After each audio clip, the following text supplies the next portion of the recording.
같이 한번 찬양 드릴 때 예수 내 삶의 중심이라는 찬양 같이 시작하도록 하겠습니다.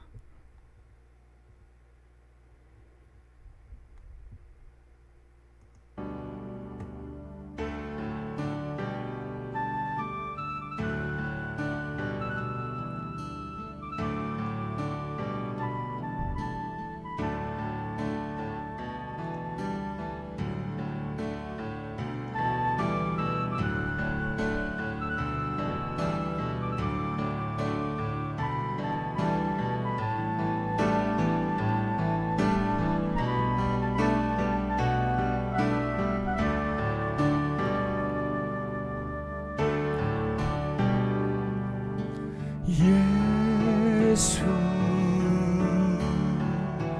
내 삶의 중심 나의 근원 나의 빛 예수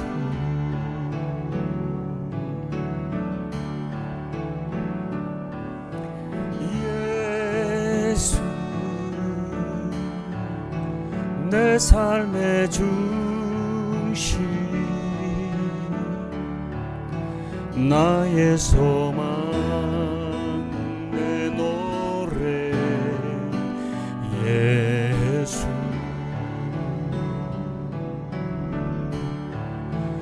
내 맘에 타오르는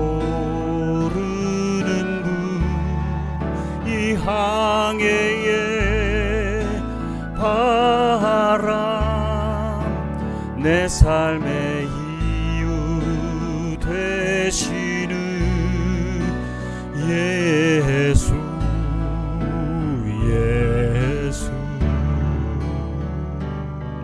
예수 나의 인도자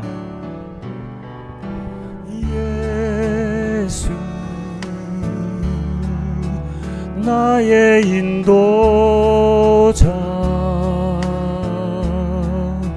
나의 비전 나의 길 예수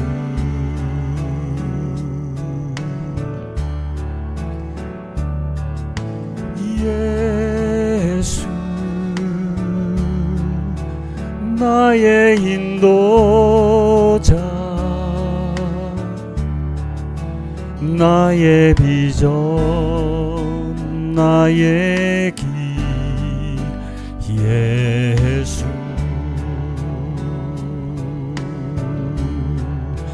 내 맘에 타오르는 분 이 항해의 바람 내 삶의 이유 되시는 예수 예수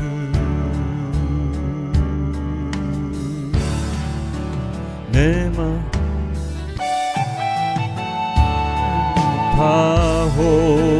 타오르는 분 이 항해의 바람 내 삶의 이유 되시는 예수 예수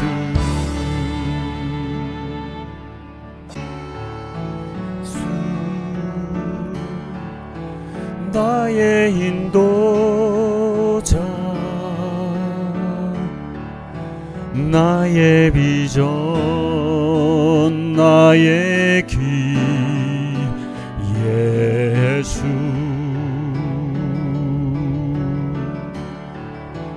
나의 비전 나의 길 예수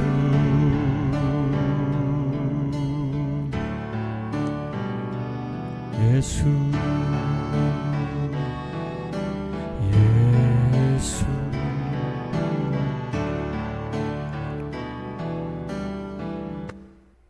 아멘. 네. 오늘 하나님의 말씀입니다.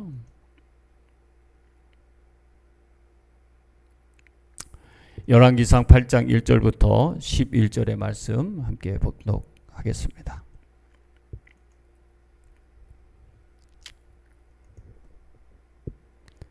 솔로몬은 주님의 언약궤를 시온 곧 다윗성에서 성전으로 옮기려고 이스라엘 장로들과 이스라엘 각 자손의 각 가문의 대표인 온 지파의 지도자들을 예루살렘에 있는 자기 집 앞으로 불러 모았다.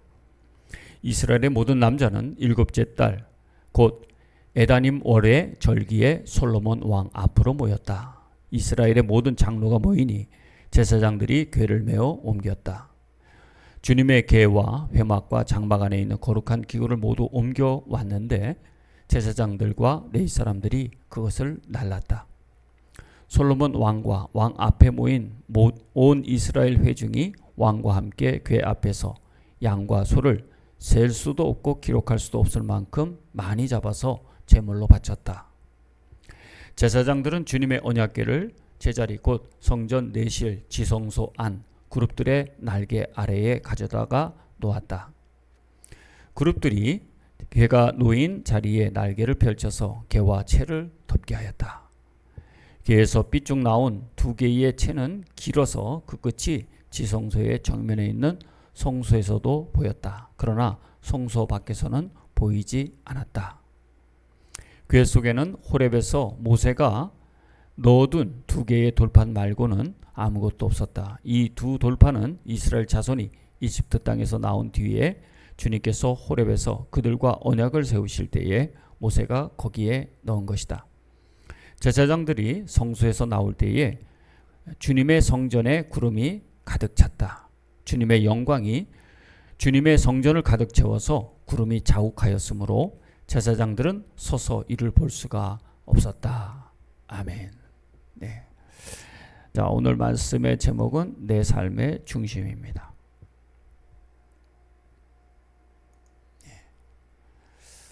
오늘도 여러분들이 지금 보시는 이 화면이 조금 이제 불안정해서 약간 노이즈가 생기고 그러다 보면 또 화면이 안 나올 때도 있는데 뭐 그래도 계속 오디오라도 방송을 하도록 하겠습니다. 열왕기상 8장에는 이제 성전이 완성이 됐는데 솔로몬 성전은 솔로몬이 주기 4년에 시작을 했습니다. 그리고 주기 11년 한 7년 정도 걸렸으니까 11년 정도에 이제 마무리가 되게 된 걸로 보여지고요. 이렇게 7년 정도에 걸쳐서 완성이 된 다음에 이제 완성이 되면 가구를 들여놓듯이 집이 완성이 되면 가구를 들여놓듯이 이제 성소를 만들었으니까 그 안에 기물들을 넣기 시작했는데 오늘 8장에서는 제일 먼저 이제 뭘 소개하고 있냐면은 지성소 안에 들어갈 주님의 법궤, 언약궤, 주님의 언약궤를 거기에다가 안치하는 그런 내용이 나오고 있습니다. 이 언약궤는 사실 굉장히 중요한 거지. 이스라엘 백성들에게 있어서 언약궤는 곧 하나님의 임재를 상징하는 하나님과 같은 그런 동급의 어떤 상징물이다. 이렇게 보면 되고요. 이 여호와의 법궤가 사실은 실로에 있다가 블레셋과의 전투에서 가드로 가서 전투하다가 거기서 블레셋에 뺏기게 됐죠. 다곤 신전에다 놓았는데 여호와의 법궤가 있을 때 자고 일어나니까 다곤 신상들이 다 엎어져 있고 또 다 도둑강이가 나고 이런 일이 벌어졌어요. 그러니까 여호와의 법궤 앞에 다곤 신상은 아무것도 아니었고 이것을 두려워한 사람들이 또 이것을 다른 데다가 이제 갖다 놓으니까 여호와의 법궤를 보면서 거기에 5만 명이 죽고 그러니까 블레셋이 감당할 수가 없었어요. 하나님께 영광된 그런 하나님께 예배하지 아니하는 법궤를 가져다 둔 그들은 하나님의 임재가 얼마나 크고 얼마나 두려운 것인가 하는 걸 잘 깨닫고 다시 이스라엘에게 돌려보냅니다. 네, 이렇게 보내고 나서 다윗이 그것을 이제 가지고 오게 되죠. 오베데돔의 집에 있다가 이것을 수레에 끌어서는 안 되고 제사장이 매도록 됐어요. 그런데 이것을 술에다 끌다가 웃사라는 사람이 만지게 돼서 거기서 이제 죽게 됐고, 이 일이 있은 후에 오랫동안 오베데돔의 집에 있다가 다시 다윗의 성에 안착이 돼 있다가 지금 솔로몬이 성전을 완성하고 나서 그것을 이제 지성소 안에다가 모시게 됐어요. 그래서 언약궤를 안치하는 그런 시작이 되게 된 것입니다. 이 언약궤가 이스라엘 백성들에게 있어서는 우리는 하나님의 보호를 받는 하나님의 자녀요 하나님의 백성이다라는 것을 상징하는 것이고, 이스라엘 백성들의 삶의 중심은 하나님의 말씀이요 하나님이다라는 것을 고백하는 것입니다. 그 성전의 가장 중요한 것은 지성소예요. 성소 안에 지성소. 그 지성소 안에 그룹이 있었죠. 두 개의 그룹이 있었는데 그 그룹의 날개가 끝에서부터 끝에까지 닿았고, 또 가운데는 그룹의 날개끼리 닿았어요. 그 그룹의 날개 중심 아래에다가 여호와의 주님의 언약궤를 두게 된 것입니다.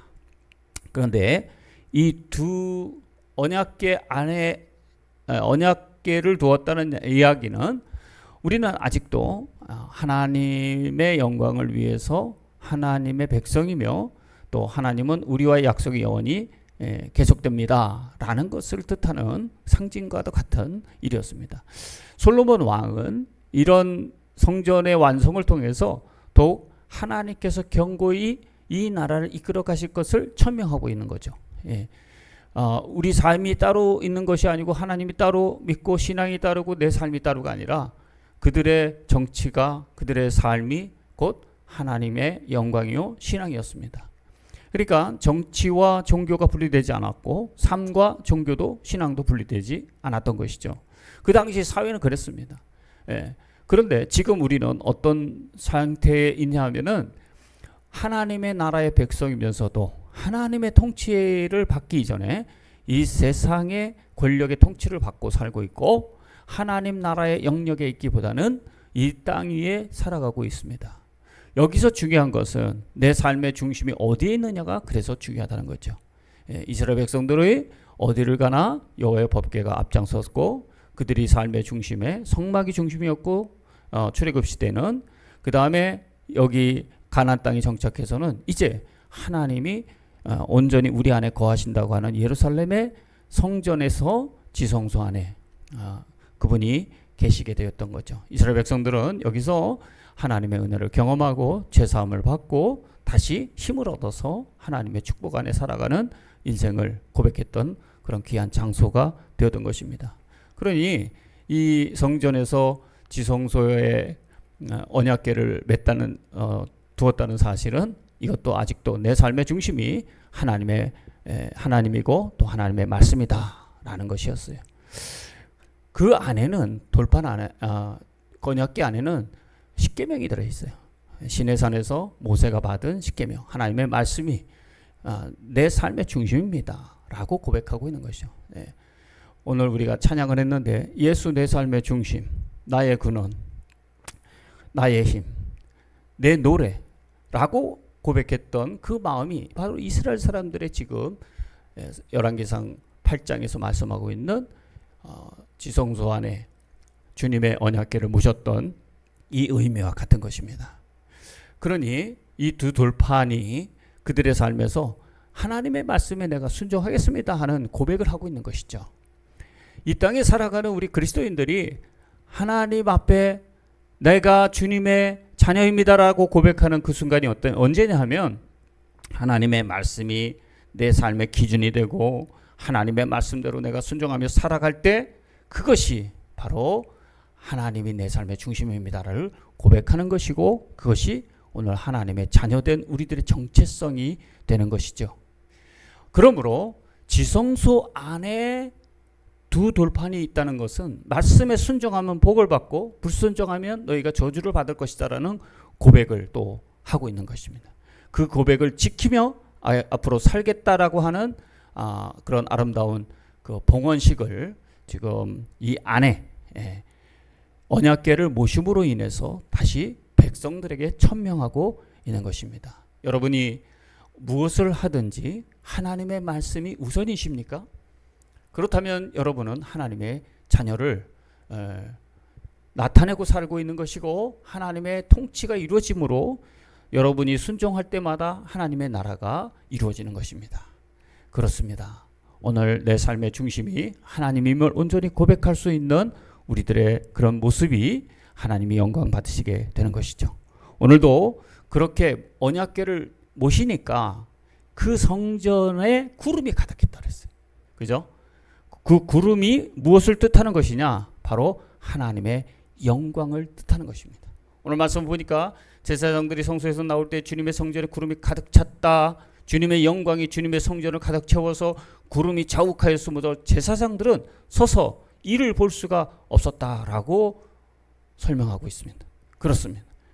하나님의 말씀에 순종하고 하나님이 내 삶의 중심이 될 때 하나님의 영광이 가득한 것이죠. 오늘 우리가 살아가면서 가장 기쁠 때가 언제입니까? 내가 잘되고 내가 축복받고 복받는 것도 중요하지만 하나님의 영광 받으시는 것, 이것이 우리 삶의 가장 중요한 것입니다. 내가 어떻게 할 때 하나님께 영광을 돌릴 수 있겠습니까? 네, 단순합니다. 하나님의 말씀에 순종할 때입니다. 그러면 하나님의 말씀이 무엇입니까? 내 삶에서 하나님의 영광을 어떻게 하면 드러낼까? 내 직장, 내 가정, 내 삶의 현장에서 어떻게 하나님의 말씀에 순종할까를 매일 묵상하는 것입니다. 그러므로 말씀 묵상 없이, 주님의 소통 없이, 기도 없이 우리는 하나님의 영광을 드러낼 수가 없고 하나님의 자녀된 권세를 이룰 수가 없는 것입니다. 하나님의 영광을 드러내기 위해서 오늘도 여러분들이 이 말씀을 묵상하며 여러분 하루 종일 이 말씀을 가지고 복된 삶을 사시길 바랍니다.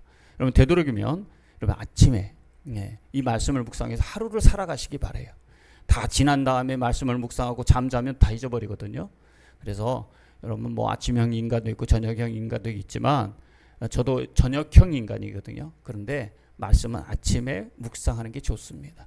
그래서 하루에 말씀을 묵상하고 하나님의 뜻에 순종하는 게 내 삶에 구체적으로 무엇인가를 그렇게 적용하고 내게 주어진 레마의 말씀, 이 하나님의 말씀을 지켜서 순종할 때에 하나님의 영광 받으시게 될 줄로 믿습니다. 여러분의 삶에 악한 영들이 물러가는 것은 바로 우리들이 하나님 말씀에 순종하며 실천할 때입니다. 여러분의 삶에 악한 영이 물러가고 하나님의 영광이 더욱더 드러날 수 있는 그런 앞으로의 날들이 계속 이어지시기를 바랍니다. 하나님 감사합니다.